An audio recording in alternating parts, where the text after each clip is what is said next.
Hello férus de curiosité, non je n'ai pas changé de chambre, je suis dans un centre de formation pour le papier et le carton et actuellement dans un hall papetier. Ça se voit aux grosses machines. Aujourd'hui je vais te parler des nouveaux usages du papier que tu n'aurais même pas pu imaginer ou voir dans un film de science-fiction puisque, qui l'eût cru, le papier est une vraie mine de curiosité.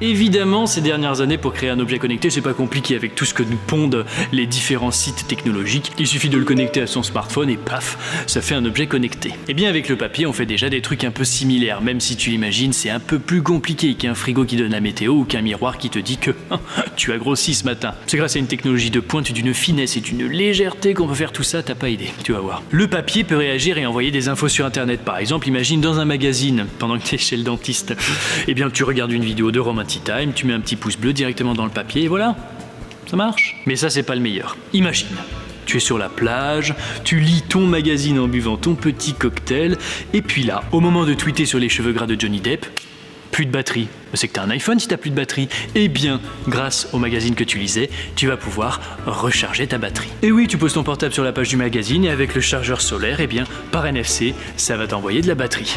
Et c'est une découverte toute récente qui utilise la structure même de la cellulose. Volkswagen par exemple, pour faire parler de sa voiture qui offre le Wi-Fi, a fait une pub sur papier qui offre le Wi-Fi aussi. C'est assez dingue d'avoir le Wi-Fi sur du papier, mais c'est grâce à des presses sérigraphiques comme celle-ci qu'on peut imprimer justement des circuits connectés sur du papier. Des circuits aussi plats que du papier. C'est possible. Par exemple, tiens, pour des concerts comme ça, eh bien, il y a des affiches où quand tu poses ta main, eh bien, ton corps va finir de conduire le signal et ça va te permettre d'écouter un extrait du groupe qui passe. Bon, alors comme ça, l'utilité n'est pas faux folle, mais pour savoir si est-ce que j'y vais ou pas, bim, t'écoutes.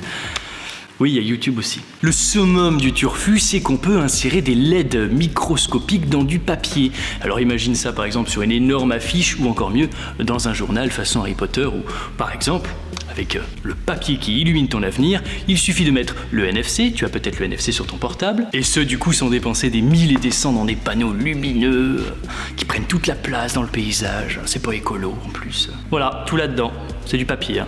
Tu peux regarder, et du coup, je sais pas si on voit, mais on voit rien du tout, il y a un circuit qui a été imprimé là-dedans, du coup qui permet d'illuminer votre avenir.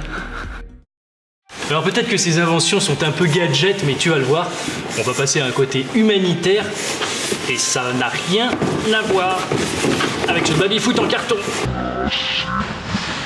Bon, tu préfères sans doute voir une vidéo YouTube, mais t'as sans doute déjà bien dû lire un bouquin. Ben imagine un livre dont le papier peut faciliter l'accès à l'eau potable à toute une population. Mais c'est possible ça. C'est le principe du drinkable book, dont chaque page constitue un filtre à eau, et donc du coup, c'est très facile de boire une page. Il faut savoir quand même que chaque année, 3,4 millions de personnes meurent à cause de la qualité de l'eau qui est... à ras les pâquerettes, hein. Et bien justement, ce papier est recouvert de nanoparticules d'argent dont les ions permettent de tuer les maladies comme le choléra, la typhoïde ou la célèbre bactérie E. coli. C'est ludique, c'est utile, c'est génial. Au Sri Lanka, ce sont les moustiques qui posent problème puisqu'ils transmettent la dengue en te piquant.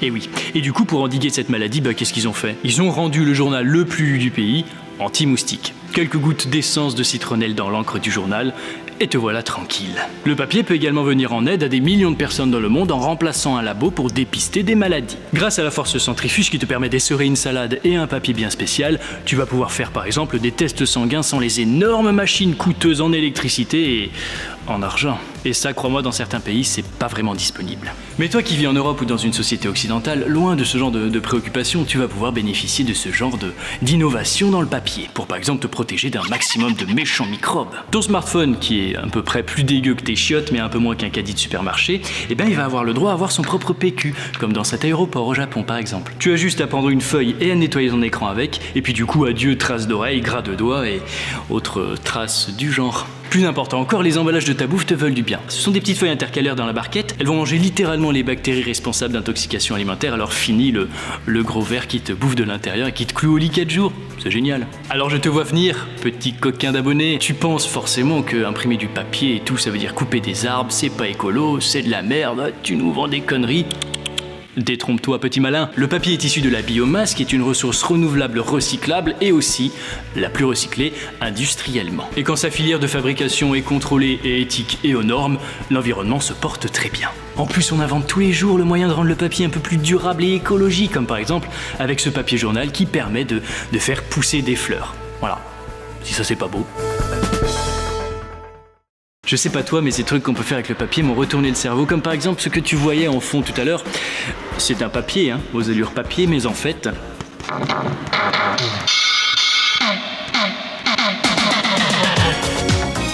C'était pour montrer l'évolution qu'on pouvait faire sur un papier avec des circuits imprimés, la machine que tu as vue tout à l'heure ouverte. Et ben voilà, c'est pour faire ce type de choses, donc c'est tout fin.